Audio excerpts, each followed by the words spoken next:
आज हम लोग जानेंगे पूरक कोण। पूरक कोण किसे कहते हैं? ऐसे दो कोण जिसका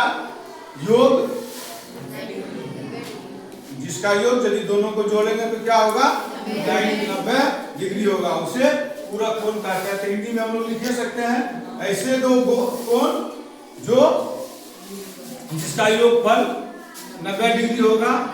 तात्पर्य यह है कि दोनों मिलकर, जैसे यदि एक कोण 60 डिग्री है तो दूसरा कोण कितना होगा? 30 डिग्री। कितना होगा? 20 डिग्री होगा। एक कोण 60 डिग्री है तो दूसरा 30 डिग्री होगा। एक 45 है तो दूसरा 45 होगा। एक 50 है तो दूसरा 40 होगा। तो दोनों एक दूसरे का पूरक कोण कहलाता है। दोनों मिल के पूरक कोण नहीं कहलाता है, दोनों एक दूसरे को पूरा करता है। क्योंकि पूरक कोण का योग 90 डिग्री होता है। पूरक कोण का योग 90 डिग्री होता है। इसका मतलब है कि यदि 50 और 40 है तो ये इसका पूरक कोण है, ये 50 का पूरक कोण है, 50 40 का पूरक कोण है। ये समझना जरूरी था। हम लोग इसको इंग्लिश में कहते हैं क्या? When the sum of two angles is exactly 90 degree are called complementary angle.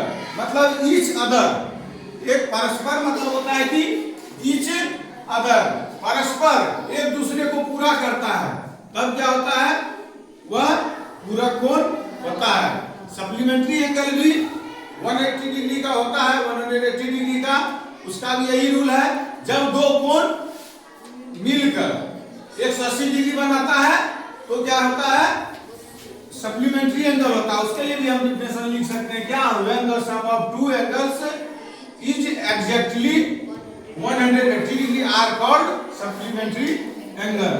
जैसे ये खींचेंगे ना तो मान लो कि ये कितना है? मान लो ये 60 डिग्री है तो कितना डिग्री होगा? 120 डिग्री। ई हो जाएगा सप्लीमेंट्री